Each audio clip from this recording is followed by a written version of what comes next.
hari ini kita bakal ditemenin sama pameris yang kedua, yaitu Bapak Daniel Adenis. Selamat datang Bapak. Apa kabar? Baik, alhamdulillah sehat. Ada beberapa profil dari Pak Daniel nih. Izin membacakannya Pak. Nama Daniel Adenis merupakan lulusan ISI atau Institut Seni Indonesia Yogyakarta angkatan 1991. Selain berkarya seni rupa, ia juga seorang kurator yang dimiliki oleh Cirebon. Beberapa kali ia menguratori pameran-pameran yang diadakan di Cirebon dan di Kuningan. Ia juga aktif mengikuti pameran di beberapa kota dan negara. Di antaranya pernah berpameran di Yogyakarta, Jakarta, Cirebon, Bali, dan Singapura.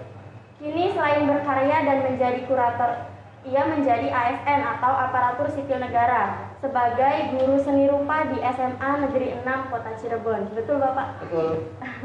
Nah, untuk mengawali sesi diskusi hari ini, bisa ceritakan sedikit aja Pak, kenapa sih bisa tertarik dengan seni dan sejak kapan mulai tertarik dengan seni dan menggeluti seni? Oh iya. Senang seni, gambar ya, terutama seni rupa itu dari kecil. Cuman hanya sekedar hobi aja dari kecil itu. Kalau itu lomba-lomba itu nggak pernah mau. Lah setelah lulus SMA bingung mau sekolah di mana, mau kuliah di mana. Kayaknya tuh nggak ada yang tertarik gitu loh, semua jurusan kampus perguruan tinggi. Akhirnya pilihannya di seni rupa. Kebetulan saya diterima di ISI Jakarta, jurusan seni rupa murni. Seni rupa murni. Ya, gitu. Dari situlah mulai serius belajar tentang seni rupa, belajar tentang sejarah seni rupa, dan sampai pernah juga menjadi pelukis profesional. Tapi sering jalannya waktu ada sedikit perubahan market, perubahan wacana seni rupa. Akhirnya saya berbelok menjadi seorang pengajar. Dan sepertinya saya lebih enjoy jadi seorang pengajar. Karena dari situ saya bisa menelurkan bakat-bakat seniman. Jadi saya melatih anak-anak supaya yang punya bakat seni rupa itu, bakat gambar itu masuk ke perguruan seni rupa. Dan lumayan berhasil, banyak dari, terutama saya ngajar di SMA Negeri 6 itu di Cirebon itu paling banyak anak-anak yang diterima di perguruan tinggi seni rupa. ITB, SI, UPI, dan lain-lain lah yang seperti itu. Saya juga aktif di Cirebon, diminta sama teman-teman juga untuk menjadi kurator. Ya, diminta ya, saya sendiri nulis gitu loh ya, wes. Akhirnya mereka percaya gitu. Saya juga masih aktif untuk melukis. Jadi kadang-kadang kalau pameran nih sama teman-teman, gak usah jadi peserta lah, jadi penulis aja gitu, jadi kurator aja. Padahal saya punya karya, saya juga pengen pameran gitu. Ya seperti itulah paling. Nah kalau dari perjalanan Bapak selama menjadi seniman ya, mulai dari seniman yang hanya hobi dan hanya menyalurkan kesenangan sampai ke menjadi seorang pengajar, itu perjalanan terberatnya tuh pas kapan sih Pak? Sebetulnya pas terberatnya masa-masa ketika karya-karya saya sudah tidak bermain lagi di pasar seni rupa. Dulu saya di kontrak galeri, karya-karya saya banyak dikoleksi juga, dan akhirnya karena pasar itu kan berubah-ubah gitu ya. Betul. Kemungkinan ada masanya saya naik, ada masanya saya turun. Nah di masa itu saya tidak bisa bertahan di seni rupa, karena mungkin banyak tuntutan keluarga atau apapun. Akhirnya saya mencoba mengajar. Saya nggak punya basic mengajar, dan saya bukan tipe orang yang bisa bicara gitu di depan orang, di depan apalagi orang banyak kan. Tapi saya percaya saya punya ilmu seni rupa gitu. Itu aja. Bahwa saya paham sejarah seni, paham tentang teori-teori seni, akhirnya seni rupa gitu ya. Akhirnya saya memberanikan diri untuk mengajar. Ya akhirnya bisa ngomong juga gitu. Akhirnya bisa ngomong. Tantangan dari seorang pengajar sekarang ini Pak, gimana Pak? Maksudnya kan nggak semua anak Ya. itu tertarik tentang Ya. seni gitu. Nah itu gimana cara mengatasinya? Ya, tantangannya pertama, setiap pelajaran seni budaya itu pelajaran yang mungkin tidak dianggap ada ya, karena dia termasuk pelajaran yang apa namanya, yang kedua lah, yang grade-nya itu grade B gitu loh. Kalau grade A kan jelas Matematika ya. eksak atau biologi apa namanya seni kan, dan tidak ada di UN pada waktu itu. Iya betul. Tapi sebagai saya seorang sarjana seni yang punya wawasan gimana caranya supaya si anak itu tertarik gitu. Bahwa seni itu gampang gitu loh. Seni itu nggak mesti seni rupa ya, terutama karena Iya, saya orang betul. seni rupa. Seni rupa itu nggak mesti harus gambarnya bisa gambar gitu loh. Cukup berani mengekspresikan diri itu anak-anak kayaknya. Dan yang paling penting si anak tuh percaya terhadap gurunya gitu loh. Gurunya jago gambarnya mamanya. Gurunya paham tentang seni yang hal yang sepele pun gitu. Sehingga anak-anak itu merasa ternyata gambar itu nggak mesti harus bagus gitu. Ya kan? Teorinya dulu saya sering ajar nih. Kalau teori yang diajarkan ya, kalau melukis atau menggambar itu kalau kalian nggak bisa gambar, gambarnya jelek, gambar rumahnya jelek, gambar pohonnya jelek, gambar gunungnya jelek, gambar orang jelek, itu akan menjadi bagus karena jeleknya itu jadi harmoni gitu. Oh betul. Jadi Ya, kumpulan ya, jadi harmoni. Karena semuanya jelek jadi harmoni, jadi bagus gitu. Nah dari situ anak-anak mulai, oh iya ternyata ya itu motivasi. Yang penting kita bisa memotivasi mereka. Jadi yang tidak suka seni akhirnya dia suka. Betul. Gitu loh. Karena kan bahasa ungkap mereka. Dan saya selalu membahas karya-karya itu di hadapan anak-anak. Artinya semua karya itu bagus. Gitu. Paling itu aja lah. Apresiasi ya Pak, apresiasi untuk anak-anak yang sedang Dan belajar. kadang-kadang saya ngasih contoh pelukis-pelukis kelas dunia pun di slide di apa namanya di fokus tuh ada lukisan-lukisan pletot-pletot harganya miliaran. Iya, gitu. betul. Itu boleh ya lukis, jadi gambar tuh nggak mesti harus realis. Betul. Gitu. Nah kalau dari karya Bapak sendiri nih Pak, bisa diceritain nggak sedikit gitu tentang karya hari ini? Karya ini adalah sebetulnya representasi saya di masa-masa pandemi ya. Betul. Jadi karena banyak di rumah, saya ngajar pun work from home, jadi saya coba membuat karya-karya yang tidak terbebani gitu.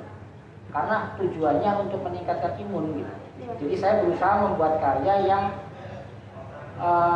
apa ya, yang tidak terbebani secara konsep, secara akademis gitu. Hanya saya punya teknik melukis, saya punya hobi melihara ikan, ya akuarium. Saya banyak punya akuarium kecil, akuarium besar. Nah kemudian dari kesenangan hobi itu saya tuangkan ke dalam lukisan. Berarti ini semua akuarium yang Bapak punya ya? Ya, karena saya pengen bisa menghibur diri saya gitu. Jadi kenyamanan saya ketika saya membuat karya di masa pandemi gitu. Jadi untuk meningkatkan imun, jadi apa ya, senang aja senang.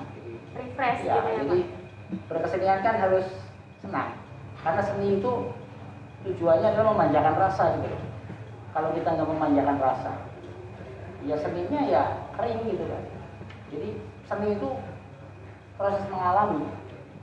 Jadi apa yang saya alami pada masa itu saya tampilkan, saya buat karya, dan karya yang saya buat adalah karya yang ramah tamah, yang ibaratnya tidak membebani secara konsep, mengalir saja, karena tujuannya untuk memanjakan rasa. Bisa dinikmati gitu ya Pak, keindahannya. Ya. Nah kalau dari proses pembuatannya, ini Bapak berapa lama nih bikin kayak gini? Ini karena saya udah hafal ya, karena saya proses mengalami, jadi saya melihat apa udah hafal aja gitu, ya ngalir aja gitu. Gak perlu riset, karena risetnya sudah sejak dulu saya kan senang akuarium, senang ikan gitu.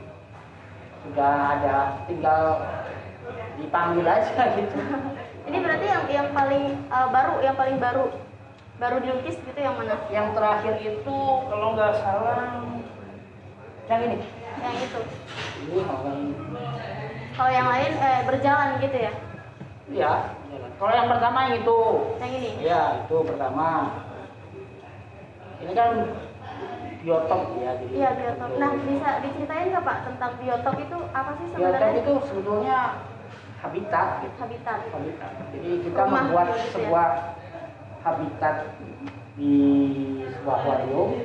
Nah, jadi kalau namanya ikannya jenis apa, maka biotopnya apa, pasirnya apa, batuannya apa, Disusun karena lagi. sesuai pH air nantinya. Kalau nggak paham itu ikannya nggak perform nantinya, warnanya nggak perform. Nggak nyala gitu Iya, nggak ikannya keluar. males-males lah, nggak mau makan, ngambek. Berarti ini habitat di akuarium ya Pak ya? Iya. Tapi berarti laut juga bisa kayak gitu. Enggak, Itu saya biotop. nggak begitu suka laut, karena laut tuh repot. Kedua, ya nilai koleksinya itu apa ya? Gampang itu loh kalau air laut mah. Tapi kalau ikan kan semakin kita punya ikan yang rare itu ikan langka itu Iya. kita semakin senang aja. Ada Koleksi, tantangan Bukan koleksi, tersendiri. kan lu punya ini loh, gua punya ini loh, wah hebat. Iya benar banget. Pernah ikut kayak apa namanya pameran ikan ya gitu Pak berarti? Belum. Kalau pameran pengennya di sini nanti kalau ada pameran instalasi saya ngambilin akuarium yang realnya gitu. Oh iya benar. Ditunggu Pak berarti. Ya. Nah kalau dari ini kan merefleksikan Bapak selama pandemi ini. Nah ada nggak sih pesan-pesan untuk teman-teman yang sekarang lagi nonton, yang lagi susah payah juga untuk menghadapi pandemi? Gimana nih kira-kira pesan-pesan dari Bapak melalui karya? Ya kalau berkarya itu kan berdasarkan proses mengalami, jadi nggak usah terlalu terbebani dengan tema-tema yang berat. Gitu. Keseharian kita apa yang kita sukai dan material kita jangan, material itu bahan ya, bahan. Jangan terbebani kita melukis itu harus dengan cat, dengan kanvas, enggak. Justru karya-karya yang alternatif muncul, karya-karya yang dasar itu muncul kalau kadang kita terdesak, kita kehabisan media atau apa, kemudian kita muncul ide-ide yang apa namanya yang nggak penting itu jadi penting gitu loh. Nah itu yang keren. Improv ya jadinya, improvisasi aja. Justru yang dicari itu yang seperti itu. Kalau kita punya cat, kita punya kanvas, ya gitu-gitu aja jadinya. Tinggal selera aja jadinya gitu. Nah buat Bapak sendiri nih udah berapa tahun berarti di lingkup seni? Berapa tahun ya? Hampir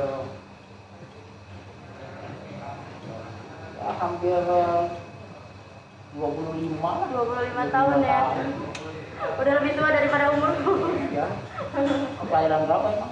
Aku 98. Berarti umurnya 23 sekarang. 98 itu saya lulus kuliah malah. Aku baru mau lulus sekarang. Iya.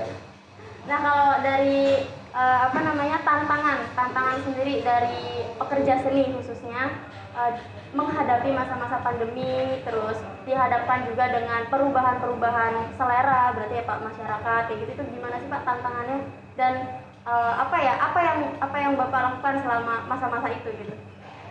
Kalau tantangannya sama semua ya, semua orang juga permasalahan market gitu, penjualan. Kalau pameran kan awal-awalnya memang susah, akhirnya kan seniman-seniman bisa ngakalin gitu. Apa namanya, pameran-pameran semacam ini virtual Ya. Ya paling itu aja sih.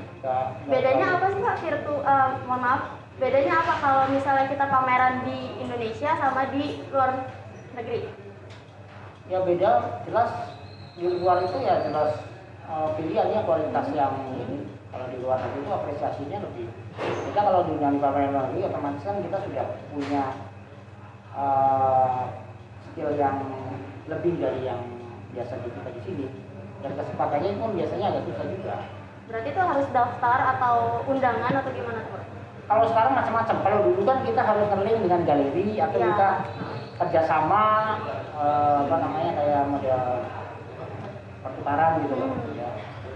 Istilahnya apa sih saya lupa gitu. Kalau sekarang sih kan bebas. Sekarang sih kita mau pameran di mana aja dengan virtual ngirim ke Amerika kemana. Lebih gampang jadi Ya lebih tinggal sesuai nggak konsep dengan mereka Ya, gitu betul. kan. Kalau nggak sesuai, kalau sesuai mungkin bisa. Kan cuma ngirim gambar doang nanti. Perkara laku enggaknya dari ngirim doang. Iya benar. Nah, buat teman-teman nih yang barangkali tertarik sama karyanya Pak Daniel atau mau tahu nih lebih jauh tentang Pak Daniel dan karya-karyanya, bisa langsung hubungin Pak Daniel di mana Pak? Di Daniel Adenis 11@yahoo.com. Daniel Adenis 11@yahoo.com.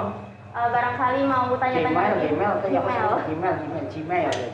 Gmail ya, berarti gmail.com. Nah, kalau misalnya pengen tanya-tanya lagi bisa langsung aja ke Baraja atau hubungi lewat Instagramnya di @artspace atau di official Baraja. Terima kasih.